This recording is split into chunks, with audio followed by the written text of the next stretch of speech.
Assalamualaikum warahmatullahi wabarakatuh. Halo semuanya, nama saya Jessica Naftali Aurelia Siregar dengan NIM 23051021000 dari kelas MI 4E. Di sini saya akan membahas materi etika profesi yang mencakup etika di dunia maya, cybercrime, UU ITE, dan Undang-Undang Hak Cipta dengan sumber dari YouTube Influencer Edukatif. Berikut penjelasan dari video pertama. Peran UU ITE dalam menentukan batasan etika profesi di bidang teknologi informasi analisis, kasus Haris Azhar dan Fathiah Maulidiyanti. Undang-Undang Informasi dan Transaksi Elektronik atau UU ITE di Indonesia berfungsi sebagai pedoman hukum dalam aktivitas digital, termasuk interaksi sosial di ruang cyber. UU ini menetapkan batasan yang dianggap sah secara hukum terhadap konten yang disebarkan melalui media elektronik. Dalam konteks etika profesi di bidang teknologi informasi, UU ITE memiliki peran ganda sebagai alat pengendali etika dan juga sebagai instrumen hukum untuk mencegah penyalahgunaan teknologi. Namun dalam praktiknya UU ITE sering menjadi kontroversial karena dianggap sebagai pasal karet yang membuka peluang penyalahgunaan kekuasaan. Kasus Haris Azhar dan Fathiah Maulidiyanti menjadi contoh konkret bagaimana UU ITE dapat digunakan secara problematik. Mereka dilaporkan oleh Menko Maritim dan Investasi Luhut Binsar Panjaitan atas tuduhan pencemaran nama baik setelah menyampaikan hasil kajian masyarakat sipil terkait dugaan keterlibatan pejabat negara dalam bisnis tambang di Papua. Padahal apa yang mereka sampaikan merupakan bentuk ekspresi pendapat berbasis data kajian sipil yang harusnya dilindungi dalam kerangka kebebasan berekspresi dan kebebasan akademik. Mereka dijerat dengan pasal 27 ayat 3 JO, pasal 45 ayat 3 UU ITE, serta pasal-pasal lainnya terkait dengan penghinaan, pencemaran nama baik, dan penyebaran berita bohong. Namun dalam sidang putusan, hakim memutuskan bahwa seluruh dakwa tidak terbukti. Hakim menilai bahwa apa yang disampaikan Haris dan Fathiah adalah hasil analisis komentar dan pendapat yang termasuk dalam ruang kebebasan berpendapat sebagaimana dijamin oleh konstitusi dan diperkuat oleh surat keputusan bersama atau SKB Menteri Kominfo, Jaksa Agung, dan Kapolri pada 2021 tentang batasan implementasi UU ITE. Secara etis, kasus ini menunjukkan dilema besar. Di satu sisi, UU ITE harusnya menjadi pelindung terhadap konten deskriptif di ruang digital, tetapi di sisi lain, penerapannya yang tidak dapat menjadi serta untuk menghubungkan kritik, terutama kepada mereka yang menyuarakan kepentingan publik. Ini bertentangan dengan prinsip dasar etika profesi teknologi informasi yang seharusnya menjunjung tinggi transparansi, tanggung jawab sosial, dan perlindungan terhadap kebebasan berekspresi. Ketika profesi mengharuskan pelaku TI untuk mendukung akses informasi yang adil dan tidak menyalahgunakan teknologi untuk membatasi kebebasan sipil, namun ketika UU ITE diterapkan secara bersewenang-wenang, terutama oleh mereka yang memiliki kekuasaan, hal ini dapat menciptakan efek jera bagi profesional di bidang teknologi informasi dan aktivis yang hendak menyuarakan ketidakadilan. Ketakutan akan kriminalisasi membuat banyak pihak memilih untuk diam, dan ini membahayakan iklim demokrasi digital di Indonesia. Sebagai kesimpulannya, revisi terhadap UU ITE memang telah dilakukan, namun belum sepenuhnya menghapus potensi kriminalisasi. Oleh karena itu, perlu adanya pendekatan etis dan hukum yang lebih berimbang, termasuk mendorong menyelesaikan sengketa pencemaran nama baik secara perdata, bukan pidana. Ini akan memastikan bahwa UU ITE benar-benar menjadi alat perlindungan, bukan penindasan. serta mendorong berkembangnya etika profesi sehat di dunia teknologi informasi. Kemudian untuk video yang kedua adalah etika profesi, TI, dan penyebaran judi online. Ancaman cyber di Indonesia. Penyebaran judi online di Indonesia merupakan salah satu bentuk kejahatan digital cyber atau cybercrime yang semakin mengkhawatirkan dalam konteks etika profesi teknologi informasi. Fenomena ini mencerminkan kegagalan kolektif dalam menjaga ruang digital yang sehat dan bertanggung jawab. Judi online bukan hanya merusak secara moral dan hukum, tapi juga berkontribusi langsung terhadap kerusakan sosial dan ekonomi yang luas. Dampak sosial dan ekonomi terhadap masyarakat, seperti yang diungkap dalam transkrip video oleh Ferry Irwan, lebih dari 665 triliun dana masyarakat menguap melalui praktik judi online. Jumlah yang bahkan dapat menyaingi anggaran negara, dan dampak terburuk yang dialami oleh masyarakat berpenghasilan rendah yang menjadi korban karena tergiur harapan palsu. Memperoleh uang secara instan, akibatnya banyak dari mereka yang kehilangan harta benda, pekerjaan, bahkan nyawa. Fenomena ini tidak mengenal usia. Anak-anak mulai terlibat karena terpapar konten digital yang mempromosikan judi, menyebabkan gangguan psikologis dan rusaknya masa depan generasi muda. Peran teknologi dan media sosial. Teknologi menjadi pisau hambatan bermata dua. Di satu sisi, ia memungkinkan kemajuan, dan di sisi lain, media sosial justru digunakan untuk penyebarluaskan praktik judi. Influencer, streamer, dan artis seperti disebutkan dalam transkrip, misalnya Eric Olim, Nikita Mirzani, dan Boy William, kerap mempromosikan situs judi secara terselubung dengan dalih hiburan atau saweran. Praktik ini sangat beresiko karena menjadikan anak-anak sebagai target utama, mengingat banyak dari mereka menjadikan influencer tersebut sebagai panutan. Karena platform seperti YouTube atau Facebook gagal menyaring konten ini, maka mereka pun ikut bertanggung jawab dalam memperparah krisis cybercrime.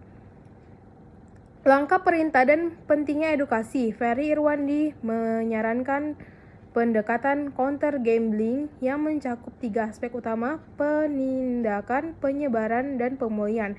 Perintah seharusnya menindak tegas influencer yang terlibat, melakukan takedown akun, serta memberikan sanksi nyata kepada platform yang masih memuat iklan judi. Lebih dari itu, edukasi masyarakat sangat krusial. Dibutuhkan kampanye publik masif seperti yang pernah dilakukan untuk perang melawan narkoba atau AIDS atau HIV atau AIDS. Edukasi melalui baliho, iklan TV, media sosial, dan SMS Blast harus menjadi strategi utama dalam memerangi normalisasi judi online. Pemulihan juga penting karena kecanduan judi adalah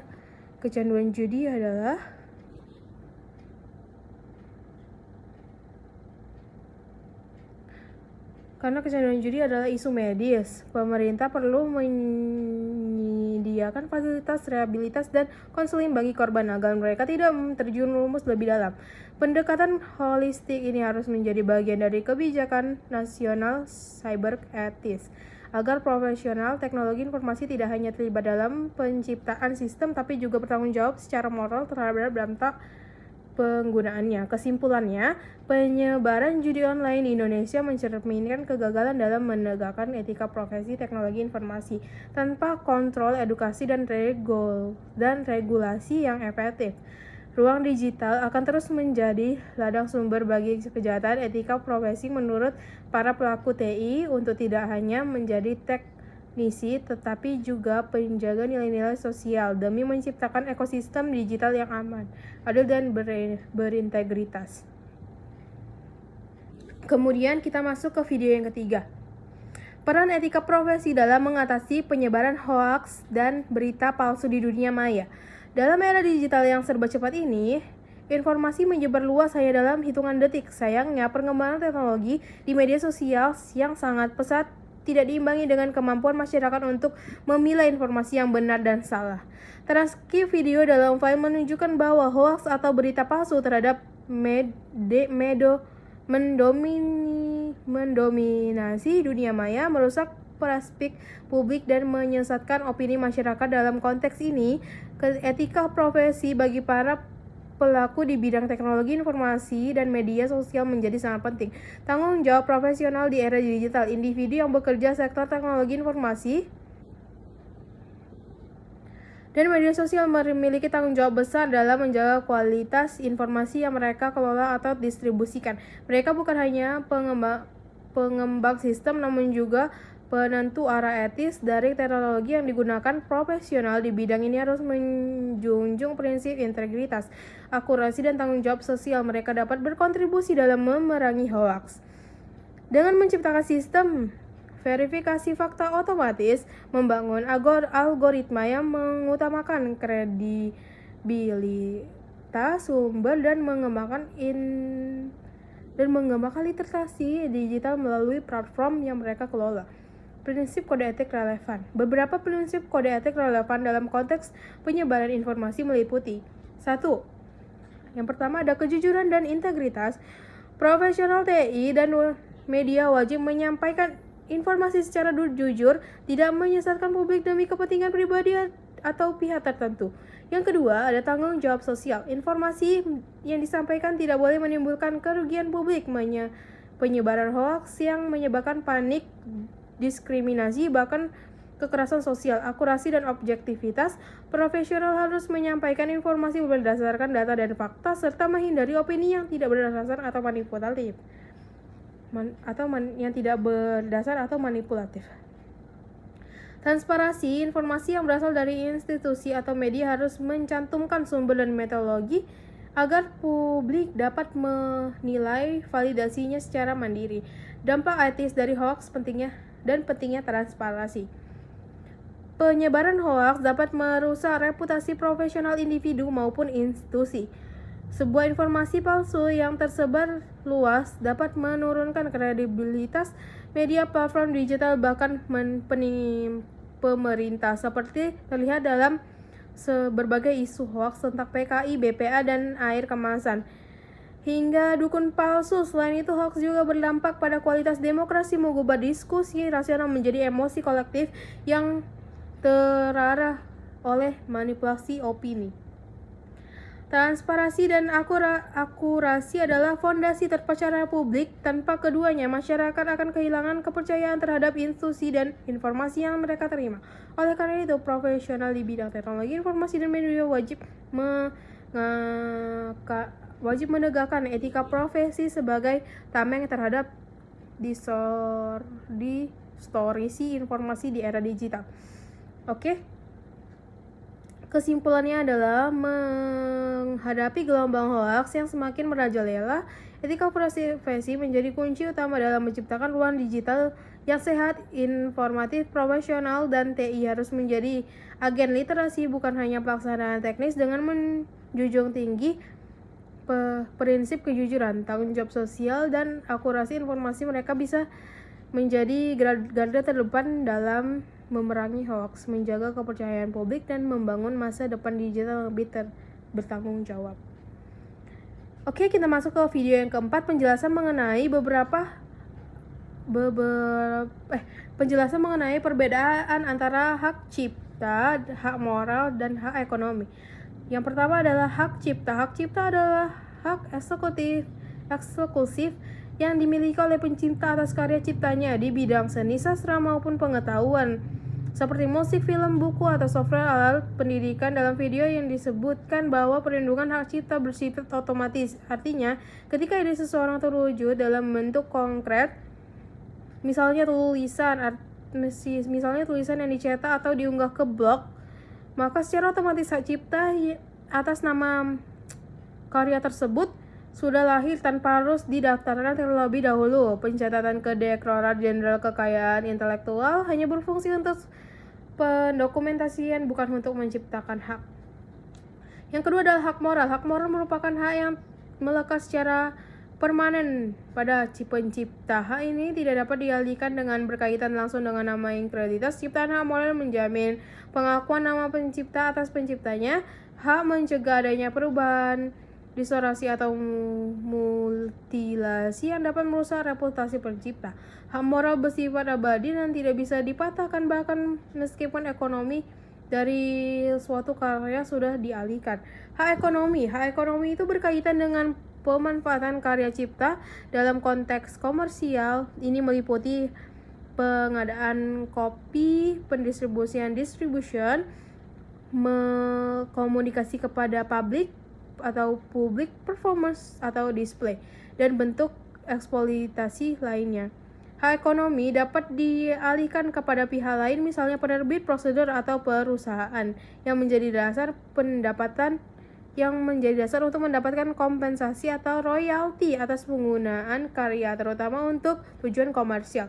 Contoh, ketika seseorang menyanyikan lagu orang lain untuk kepentingan komersial, maka ia wajib mendapatkan izin dari pencipta dan memberikan kompensasi seperti membayar royalti sesuai dengan kesepakatan. Nah, itu tadi adalah materi dari etika profesi yang mencakup etika di dunia maya, cybercrime, UU ITE, dan undang-undang hak cipta. Demikian video penjelasan dari saya. Wassalamualaikum warahmatullahi wabarakatuh.